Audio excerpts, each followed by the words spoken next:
2 Corinthians 5:10. Christ will judge each of us for the good or the bad we do while living in these bodies. Napakalinaw ng katuruan na tayo'y uhusgahan, susukatin, titimbangin ayon sa mabuti o masamang ginawa natin habang nabubuhay tayo sa lupang katawan. Sa mga theological battles, sa mga pagdedebate kung ano ang tamang doktrina at kung ano pa, mayroong usually nagiging casualty at ito ay ang kabutihan, kabaitan, paggawa ng mabuti. Doing good. Dear Lord, we thank you that you do good to us, that you are good, kayo'y mabuti, mabait sa amin, at nawa maunawa namin itong napakahalagang katuruan na ito na siyang dapat ipamuhay araw-araw. Forgive us our sins, O God. Cleanse us. Empower us, restore us, and now open our eyes to see more of you, to hear more of your wisdom, and give us, Lord, understanding, give us the power, give us the willpower to do good. In the name of your Son, Jesus, we pray with thanksgiving. Doing good is the earthly purpose of life, of spiritual life even. Maraming nagtatanong, nag-iisip, bakit ba ako nabubuhay? Ano ba ang dapat ay misyon ng buhay? Ito ay ang paggawa ng mabuti. Narito tayo sa lupang katawan na ito, sa buhay na ito, upang gumawa ng mabuti. Ephesians 2:10, For we are God's handiwork, created in Christ Jesus to do good works, which God prepared in advance for us to do. Tayo'y likha, gawa ng Diyos. Nilikha para gumawa ng mabuti. Ayon sa kay Kristo mismo. Ayon sa katuruan at ayon sa katauhan ni Kristo. At ang mabubuti daw na dapat nating gawin ay inilaan na, inihanda na noon pa man, bago pa tayo isinilang. So know the good works, the major good works, assigned for you to do by knowing, developing, and using your natural strengths. Kailangan alam natin, ano nga ba ang saysay ko sa buhay? Ano nga ba ang magandang dapat kong gawin na naka-assign sa akin? At malalaman natin kung ano ang atong assignment, kung makikita natin kung ano ang ating talent.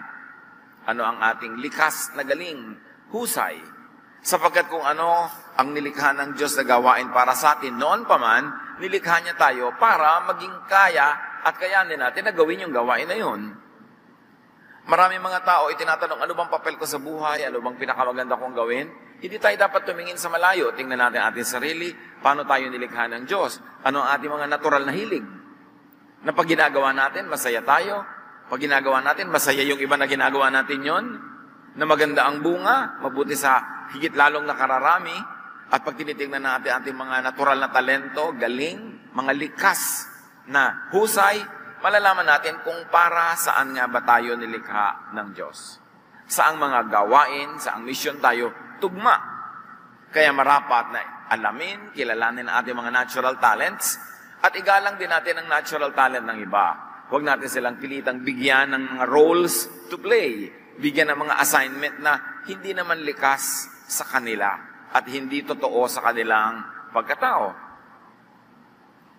Pagka lang tayo nagiging totoo sa sarili, kung paano tayo nilikha ng Diyos, doon lang tayo nakakalikha ng mga bagay na tunay na mahuhusay at magaganda. Doing good is a sign of faith. It's a sign of godliness. It's a sign of belongingness to God. Habang may mga tao na gusto nilang ipaghiyawan that they belong to God sa pamamagitan na lang kasuotan, sa pamamagitan ng iba't ibang mga costume, iba't ibang mga palamuti sa katawan na ipinaghihigayawan kung ano ang kanilang pananalig, sa pamamagitan ng mga idinidikit nila sa kanilang kotse, mga nakakwadro sa kanilang mga bahay. Pero sinasabi sa Biblia na ang tunay at pinakamahusay na patotoo at patunay kung ano ang ating pananalig, ay ang ating gawa.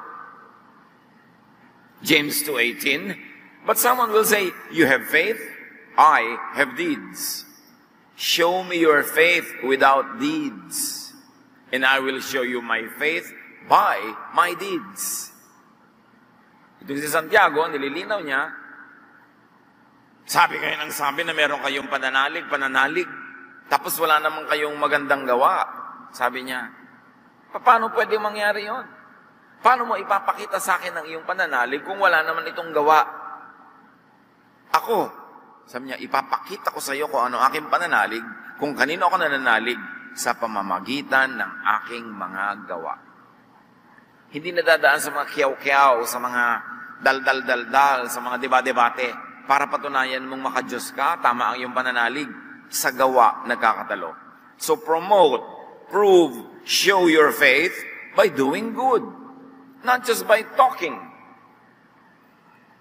Sabi ng iba, ako, hindi naman po ako magaling magturo, hindi po ako magaling mangaral, hindi ako magaling magsalita, kaya hindi ako pwedeng magturo talaga.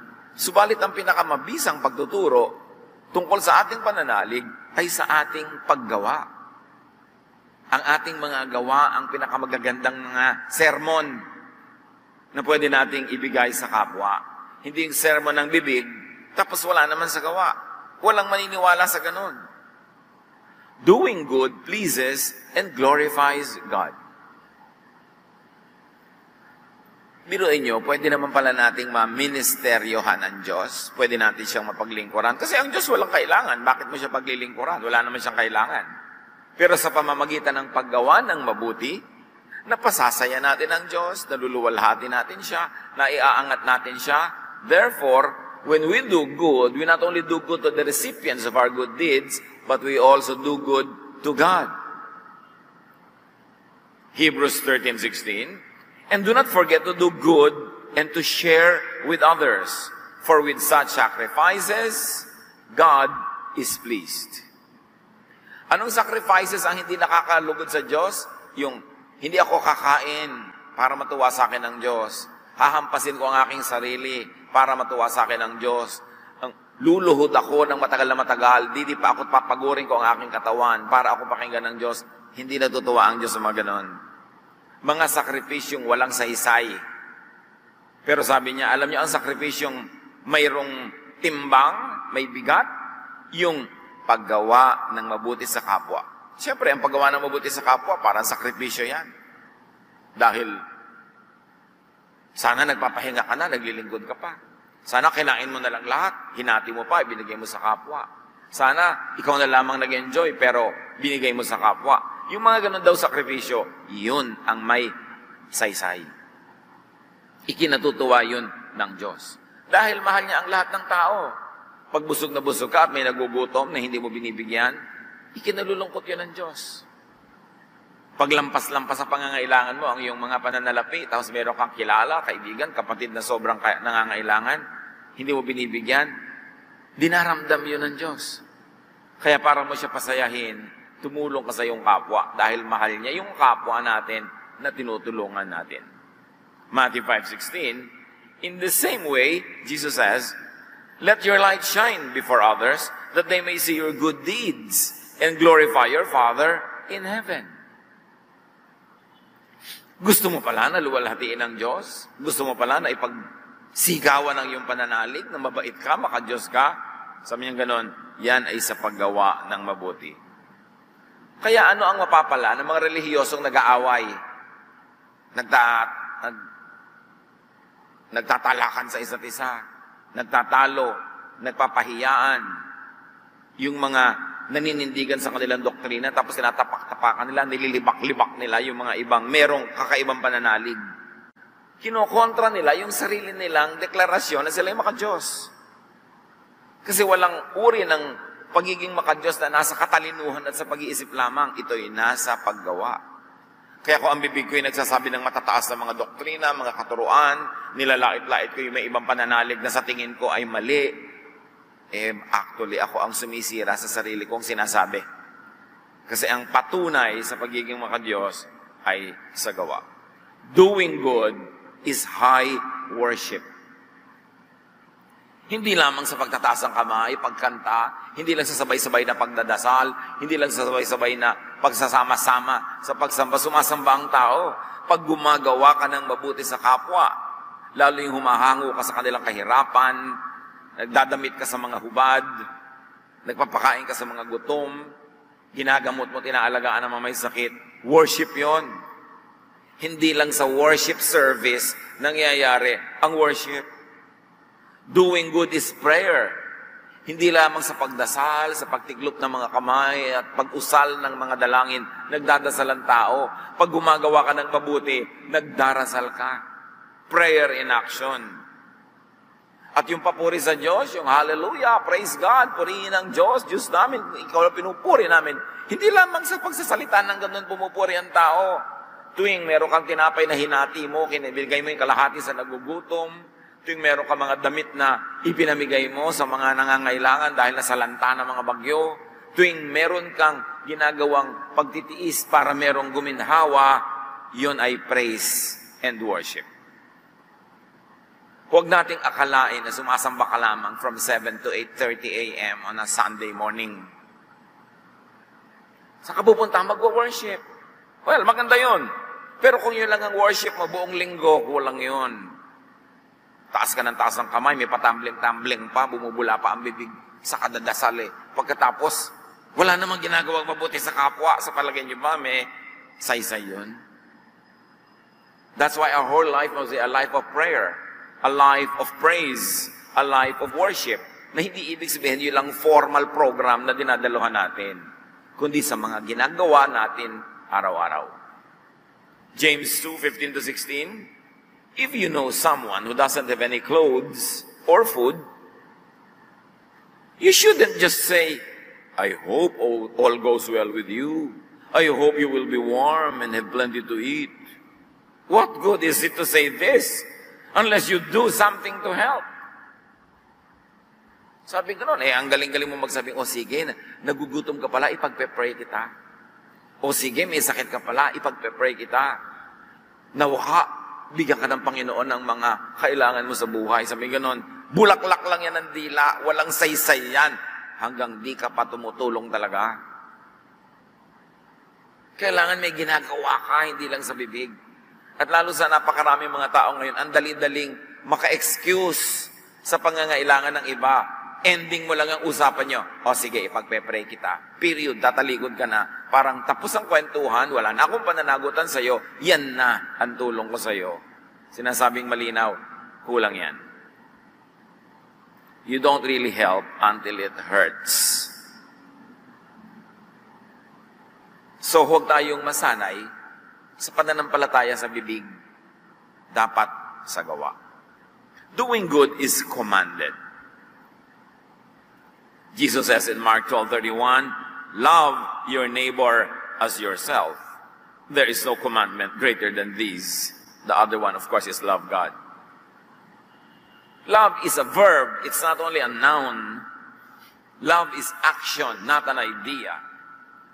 And Jesus commands his people to love, which really means do good to others. Not to accuse, not to judge, not to oppress others with your religious formalities.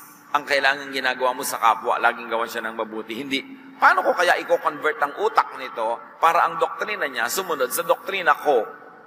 Kung gusto mo siyang gawa ng mabuti, gumawa ka ng mga practical na bagay na mapapagaan sa kanyang buhay, makakatulong sa kanya, makakaangat sa kanya sa hirap. And here, this is a command. So check your obedience to the main teaching and command of Jesus, and that is to love. Kadalasan nga sa pagsisiksik natin ang ating mga doktrina, sa pagpipilit nating i-convert ang kapwa sa ating pananaw, nagiging unkind pa tayo, nagiging unloving pa tayo, nasasaktan natin ang kanilang damdamin, nalalait natin sila, at kung hindi sila makinig sa atin, itinatakwil natin, ipinupuwera natin, ginagantihan natin, tinitikis, kabaligtaran ng turo ni Jesus. So, to not love is to sin, because to love is commanded. And that is the law of Jesus. Sabi niya, this is the highest law. Love God and love others. So if you don't love, if you don't do good, you are breaking the highest law. Kahit sinusunod mo pa yung mga mumunting mga law ni Moses. Kung paano mo ginugupit ang iyong buhok, anong kinakain mo, anong di mo kinakain, anong kulay ang sinusuot mo, ilang beses ka nagdadasal, anong version ng Bible ang hawak mo. Kung napaka-obedient mo sa mga yon, pero wala kang ginagawang mabuti sa kapwa, bale wala. Doing good is exemplified by the Lord Jesus Himself. Yan ang talagang ipinamuhay at ibinigay na halimbawa sa atin ng Panginoong Jesus. Gumawa lagi ng mabuti. Acts 10:38, God anointed Jesus of Nazareth with the Holy Spirit and power, and He went around doing good because God was with Him. So if God is with you, you will do good. If you're not doing good, you know the story. God is not with you. Because if God is with you, you will do good. He went around not converting people, but doing good. He went around not criticizing everybody. You're a sinner, you're a sinner, you're a sinner.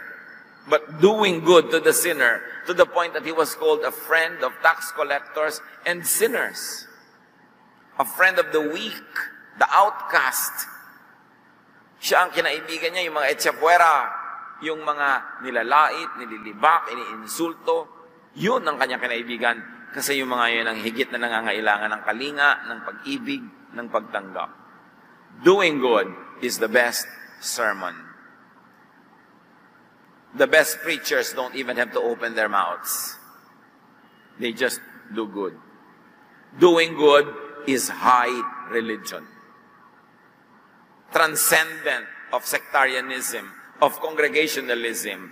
Walang sekta, walang kongregasyon, walang religious label ang paggawa ng mabuti.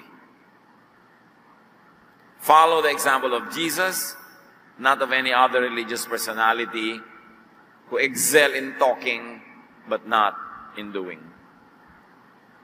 Doing good is also commanded by Jesus. We should emphasize that. Ang utos niya sa kanyang mga alagad, Matthew 10:8, heal the sick, raise the dead to life, heal people who have leprosy, and force out demons. Lahat ng magagawa mo para pagalingin, pagaanin ang nararamdaman ng may sakit. At sila nung araw talagang puspos ng Espiritu Santo, pati physical dead, nabubuhay. At sa atin ngayon, maraming spiritually dead, emotionally dead. Buhayin mo ang loob. Tanggapin mo sila, mahalin, bigyan ng pag-asa, alalayan. You are also raising the dead. Because physical death is not the only death known to man. May mga physically alive but emotionally dead, spiritually dead, walang pag-asa. Para mga tinatawag na zombie. May katawan, walang kaluluwa. Yun, nabubuhay yun. Kung pinupuntahan, ginagawa ng mabuti, inaalo sa kanilang mga kalungkutan, ginagabayan sa kanilang mga pagkalito, at tinutulungan sa kanilang mga pangangailangan. You raise the dead back to life. And you force out demons, either literally, or by helping people get rid of the demons in their minds. Matanggal ang kanilang mga fears, ang kanilang mga phobia, ang kanilang depression, ang kanilang mga suicidal tendencies. You can drive out those demons with only one drug, and that is love. Attention. Touch. Acceptance. Pag ginawa natin yung sa mga tao, sila ay nagkakaroon ng muling pagkabuhay. And doing good is also commended, not only commanded, but commended and rewarded. May gantimpala rin, hindi lang utos. Matthew 25:31-40. Sa maluwalhating pagdating ng anak ng tao, kasama ang lahat ng anghel, uupo siya sa kanyang trono ng kaluwalhatian. Titipunin sa harapan niya ang lahat ng mga bansa at sila ay kanyang pagbubuko-buko rin, tulad ng ginagawa ng pastol sa mga tupa at mga kambing. Ilalagay niya sa kanyang kanan ang mga tupa at sa kaliwa naman ang mga kambing. Kaya't sasabihin ng hari sa mga nasa kanan niya, hali kayo, mga pinagpala ng aking ama. Pumasok kayo at tanggapin ang kahariang inihanda para sa inyo mula pa nang likhain ang daigdig. Sapagkat ako'y nagugutom at ako'y inyong pinakain. Ako'y nauuhaw at ako'y inyong pinainom. Ako'y isang dayuhan at inyong pinatuloy. Ako'y hubad at ako'y inyong dinamitan. Nagkasakit at inyong dinalaw, nabilanggo at inyong pinuntahan. Sasagot ang mga matuwid, Panginoon, Kailan po namin kayo nakitang nagutom at aming pinakain? O nauhaw at aming pinainom? Kailan po kayo naging dayuhan at aming pinatuloy? O kaya'y hubad at aming dinamitan? At kailan po namin kayo nakitang nagkasakit o nabilanggo at kayo aming dinalaw? Sasabihin ng hari, tandaan ninyo, nang gawin ninyo ito sa pinakahamak sa mga kapatid kong ito, sa akin ninyo ito ginawa. Hindi sinabi dito na iipunin ni Jesus ang mga tao sa kanyang harapan at tatanungin, anong doktrina mo sa baptism? Anong doktrina mo sa Lord's Supper? Anong doktrina mo sa tribulation? Anong doktrina mo sa ganito at sa ganon? Ang sinabi lang, hahatiin niya ang lahat sa dalawang pangkat. Ano mo ay humahati ng mga kambing mula sa mga tupa. At sasabihin niya doon sa mga tupa, hali kayo, enjoyin ninyo ang lahat-lahat ng gantimpala na inilaan sa inyo ng Ama sa Langit bago pa man nilikha ang daigdig. Dahil ginawan niyo ako ng mabuti. Kaya naman po namin kayo ginawa ng mabuti, Diyos naman kayo, hari naman kayo, ano mang mabuting magagawa sa inyo? Ano bang pangangailangan ninyo para tulungan namin kayo? At sabi ng hari na si Jesus na nagsasalita, lahat ng ginawa niyo sa mga hamak, sa mga kawawa, sa mga gutom, sa mga mahihirap, sa mga naaapi, sa nagdurusa, bibilangin ko na ginawa nyo sa akin, therefore ako ang magbabayad sa inyo. Ang linaw naman. Tapos ang laging pinagtatalunan ng mga tao, religious doctrine. Tapos pag titignan mo yung buhay, walang gawang mabuti. Sayang. Isang malaking kabulagan, isang malaking pandaraya ng kaaway, nalibangin ka sa relihiyon, tapos wala ka naman magandang gawa. Doing good also does you good. Aside from the reward in eternity that Jesus is talking about, doing good makes you feel good. Dahil tayo nilikha sa wangis ng Diyos, ang Espiritu ng Diyos ay nananahan sa atin. Pag gumagawa tayo ng mabuti, sumasaya tayo dahil sumasaya yung Diyos na nananahan sa atin. Pero pag gumagawa tayo ng masama, kahit pa nga sanay na tayong gumawa ng masama, inuusig pa rin tayo ng ating budhi. There's still a part of us that cries, that weeps, that dies whenever we do bad to others. Kahit gaano tayo kasanay, meron pa rin tayong budhi na umuusig sa atin pag gumagawa tayo ng mali. So pag gumagawa ka ng mali, lugi ka kasi inuusig ka ng sarili mong budhi at hindi mo na iwawagwag yon kahit saan ka pumunta. Dala mo yon. Pero wagi ka pag gumawa ka ng mabuti dahil yung Diyos, yung Espiritu ng Diyos na nananahan sa puso mo ay lumiligaya, natural kasama kang lumiligaya. Pag pinupuri mo ang Diyos, pagka siya ay initinataas mo, natataas ka rin kasi nananahan sa iyo yung Diyos. Alam naman tumaas siya, maiwan ka. Siyempre kasama ka. Kaya nakakabuti sa atin ang paggawa ng mabuti. Bukod sa nakakabuti sa kapwa. Meanwhile, not doing good will be punished. Dalawa ang mukha niyan. Merong ibibigay na gantimpala at meron din namang parusa ang hindi paggawa ng mabuti. Matthew 24, 25, 41 to 45 sa pagpapatuloy. Sasabihin naman niya sa mga nasa kaliwa, lumayo kayo sa harapan ko, kayo mga isinumpa. Doon kayo sa apoy na di namamatay na inihanda para sa dyablo at sa kanya mga kampon. Sapagat hindi ninyo ako pinakain nung ako'y nagugutom. Hindi ninyo ako pinainom nung ako'y nauuhaw. Hindi ninyo ako pinatuloy nung ako'y isang dayuhan. Hindi ninyo ako dinamitan nung ako'y hubad. Hindi ninyo ako dinalaw nung ako'y may sakit at nung ako'y nasa bilangguan. At sasagot din sila, Panginoon, kailan po namin kayo nakitang nagutom, nauhaw, walang matutuluyan, hubad, may sakit, o nasa bilangguan, at hindi namin kayo tinulungan? Bakit naman po namin gagawin sa inyo yun? Siyempre, Diyos kayo. Kung nakita namin nangyari yan, lahat gagawin namin para pumapel, para magpakabait sa inyo. At sasabihin sa kanila ng hari, tandaan ninyo, nang pagkaitan ninyo ng tulong ang isa sa mga pinakahamak sa mga ito, ako ang inyong pinagkaitan. So, hindi na naman sinabi ni Jesus, ipapadala ko sa impyerno ang mga ganito ang relihiyon, ganito ang sekta, ganito ang ganon, ganon ang ganyan. Yung mga maraming naging relasyon, ipapadala ko sa impyerno ang mga ganito. Yung mga sobrang nag-enjoy, may mga bisyo. Hindi naman yun eh. Sabi, ipapadala ko sa impyerno ang lahat ng hindi gumawa ng mabuti sa kapwa na dapat gumawa. Ang linaw ng turo, bakit pinapagulo? Yun ang tunay na hahati sa tao sa paghuhukom. Kung gumawa ka ba ng mabuti o hindi. At lalo na kung gumawa ka pa ng masama. Pakalinaw-linawin natin sa utak natin itong mga napakasimpleng katuroan para hindi tayo nabibighani na magpalito sa maraming mga bagay at malimot natin yung mga talagang tunay na mahalaga. Hindi yung religious label, hindi yung sobrang busisi ng religious doctrine, yung paggawa ng mabuti at walang nakakalito doon. Hindi mo kailangang mag-Bible school para magawa yun. Hindi mo kailangan ng napakataas na pagsasanay para magawa yun.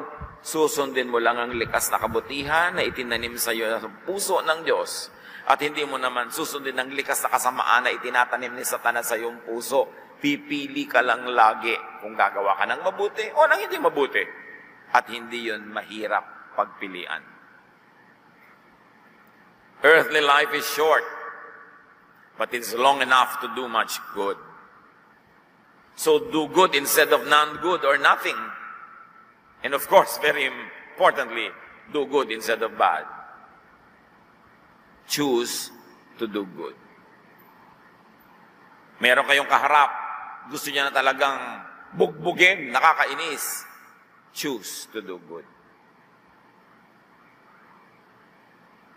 Merong tao napakahirap mahalin, ang sarap kamuhian. Choose to do good. May gumagawa sa inyo ng masama, ang sarap gantihan. Choose to do good. Yun ang ibig sabihin na maging anak ng Diyos. At lahat ng yan, nakasulat. Bubuksan ng aklat. Re-reviewin ang lahat. At ngayon, with knowledge of computers, alam natin na posible talagang nangyari yun. Kalista lahat. 2 Corinthians 5:10, for we must all appear before the judgment seat of Christ, so that each of us may receive what is due for us, for the things done while in the body, whether good or bad. In the Contemporary English Version says, after all, Christ will judge each of us for the good or the bad that we do while living in these bodies. Napakahalaga. Susukatin ka sa ginawa mong tama o mali, mabuti o masama. Daig ng gumagawa ng mabuti ang theologian at preacher na walang mabuting gawa. Do good to others and do not forget to do good to yourself. Kasama ka sa mahal ng Diyos, hindi lang yung iba. So hindi ko mo nagsasakripisyo ka para sa iba, ay namamatay na yung sarili mo. No, dapat nagtitira ka sa sarili. Ang sabi ni Jesus, love others as you love yourself. Love others in the same way you love yourself. Hindi niya sinabing love others and don't love yourself. Sabi niya, mahal mo ang sarili mo, natural. Nilikha ka ng Diyos, itinanim niya sa puso mo ang pagmamahal sa sarili mo para hindi mo patayin ang sarili mo, kundi para buhayin mo ang sarili mo. So, hindi masamang mahalin ang sarili. Pero sabi, huwag sarili lang. Mahalin mo rin ang iba kung gaano mo kamahal ang sarili mo. At masama namang mahalin mo ang iba tapos hindi mo mahal ang sarili mo. Dapat pareho. Importante yan. Mark 12:31, the second most important commandment says, love others as much as you love yourself. Ang tunay na maka-Diyos, minamahal din ang sarili. Hindi yung sobrang pagtitiis. Hindi ikinalulugod ng Diyos pag nagdurusa ka ng hindi naman kailangan. Kung meron kang pagdurusa, yun ang dahil may nawala sa iyong kaputol at ibinigay mo sa iba. Pero yung lahat-lahat ibinigay mo, namatay ka sa gutom, hindi nakakalugod sa Diyos yun. Kailangan nagtitira sa sarili. Love, take care of, and do good to yourself. to your physical, mental, and emotional health. Pagsamba rin sa Diyos, pagpupuri, pasalamat, na alagaan ang sarili. So eat properly and well. Correct nutrition is great doctrine.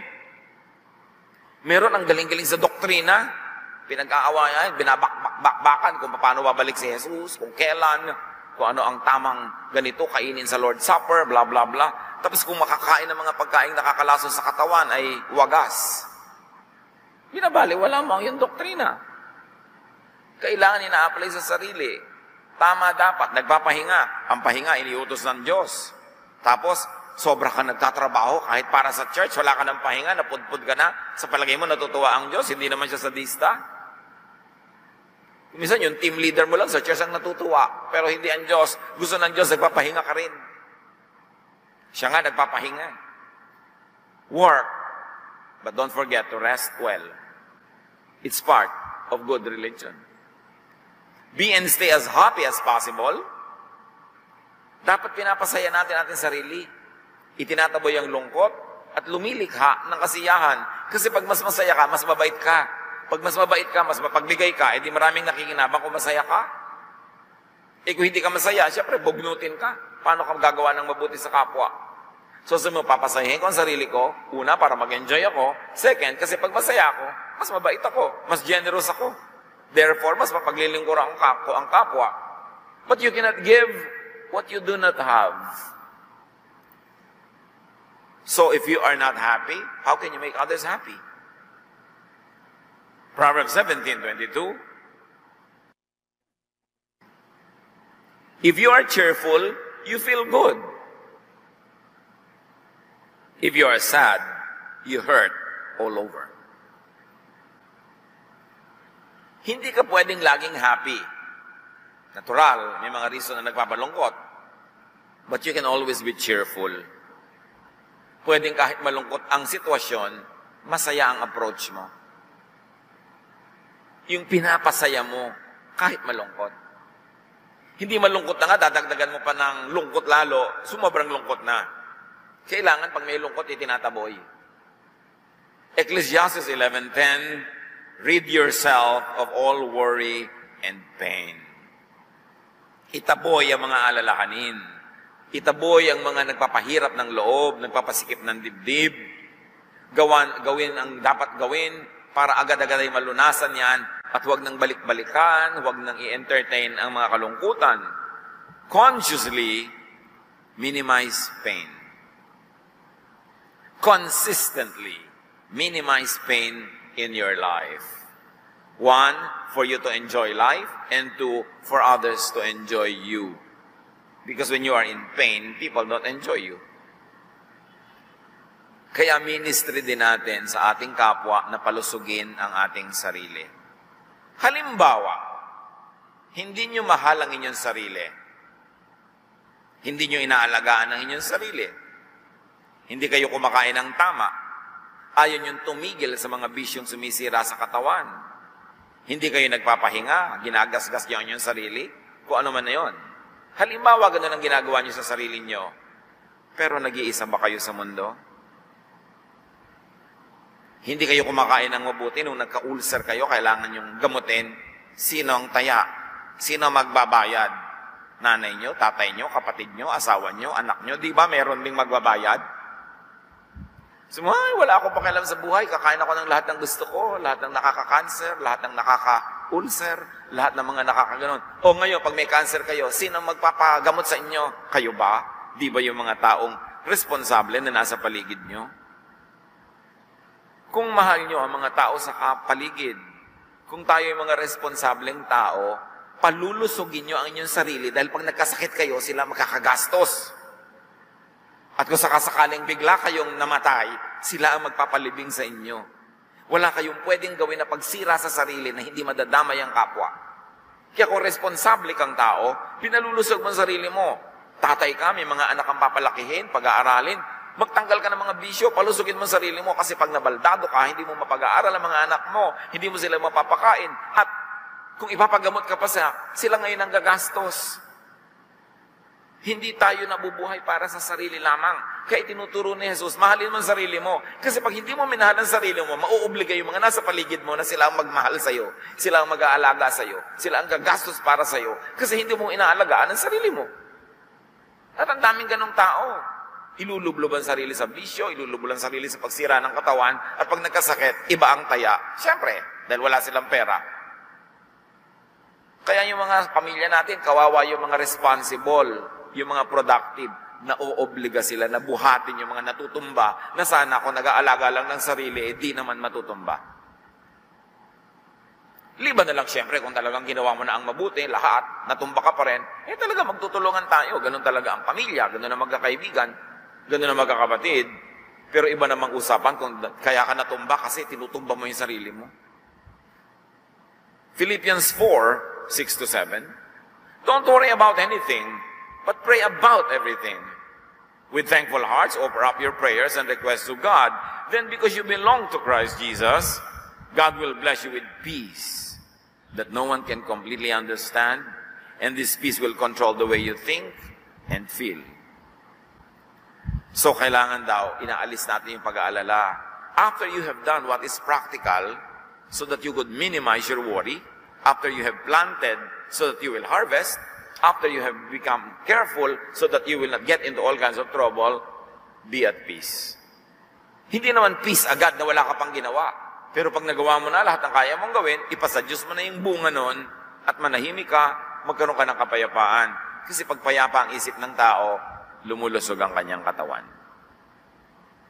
Maraming sakit dahil yung tao, troubled ang utak. Pag meron ka anxiety, meron ka mga worries, fears, negative emotions like anger, hatred, jealousy, envy, magkakasakit ka. Dahil napatunayan na ng siyensya na ang mga negative emotions nakakapagpahina ng naturalesa ng immune system natin. At ang lahat ng sakit ay nananaig pag mahina ang immune system. Kaya palakasin mo ang immune system mo, daig mo pang uminom ng isang bodegang gamot.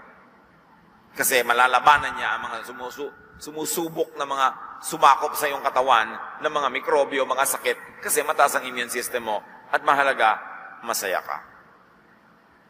Kaya, ministry sa kapwa na pasayahin sila at pasayahin ang ating mga sarili.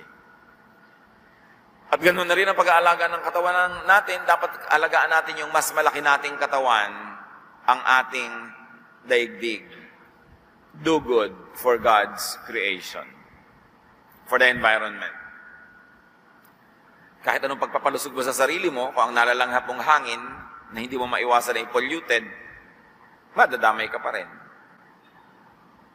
Pagka lahat na ng kinakain natin ay mga carcinogens, paano ka lulusog kahit anong pagsisikapan sa sarili mong gawin? Kaya mahalaga, kasama ng true spirituality, pag-aalaga sa kalikasan. Paglilinis sa ating kapaligiran, pagtatanggal ng lason sa ating mga water systems, pagtatanim ng mga halaman, pagpaparami ng mga halaman at gubat, para hindi kung umulan, nag-landslide, natabunan ka na. Hindi ka pwedeng mag-alaga ng sarili na puwera ang kapaligiran kasi ikaw dito ka nakatira sa kapaligiran. Akala ng iba ang first commandment ay yung nasa Exodus 20? No. Nasa Genesis ang first commandment, Genesis 2:15. The Lord God put the man in the Garden of Eden to take care of it and to look after it. The first commandment of God is, take care of the environment. Take care of creation. Take care of the planet and all the living things in it. So kailangan, involve ang mga tunay na anak ng Diyos sa environmental issues and advocacies. We have only one planet. This one. Isipin mo na ang lahat ng katauhan, lahat ng tao nakasakay sa isang barko lang. Isang barko, kaisa-isang barko, sa gitna ng napakalawak at malalim na dagat. Tapos yung mga nakatira doon sa barko na yon, binubutas nila yung barko, sinusunog nila, winawasak nila, binubulok nila. Eh di sila rin yung lulubog pag nawala yung barko. And that is our planet. This is our only home under heaven, in this side of life. When you destroy the environment, you are destroying yourself. Kasama sa tunay na religiosity ang pagmamahal sa kalikasan. Kasama yan sa bibilanging, did you do good? 2 Corinthians 5:10, Christ will judge each of us for the good or the bad that we do while living in these bodies. Panginoon, turuan niyo po kami to make religion practical, to make our spirituality work in our bodies and on the planet. Turuan mo kaming unawain ang aming mga tungkulin sa sarili at sa kapwa na gumawa ng mabuti. Na salamat, napakaraming opportunities to do good. Mayaman naman at mahirap ang tao, may kailangan siya sa kapwa. Malusog man siya at may sakit, lagi siyang may kailangan. Ibukas mo, Panginoon, ang aming mga mata para makita ang pangangailangan ng kapwa at ng sarili din namin. At tugunan namin ito ayon sa iyong binibigay sa aming kakayahan. Buksan mo ang aming mga mata para marinig namin ang kahulugan ng mga daing na kumisay nagbibingi-bingihan kami para hindi kami masangkot. Buksan mo ang aming puso na tumanggap ng maraming nangangailangan na aming tulong. At sa wakas ng buhay na ito, sa wakas ng buhay na ito, as we know it, sa pagharap namin sa inyo, matagpuan mo kami, Lord, kasama ng mga tupa that did good, that delighted you, that glorified your name, ready for all the wonderful things that you have prepared for those who obey you. Pag-isipan natin, mga kapatid, pagbulay-bulayan ang kahulugan nito sa buhay natin. Lord, as your people ponder the meaning and application of these ideas in our lives, give us wisdom so we may do good. Be alone with the Lord in silent reflection.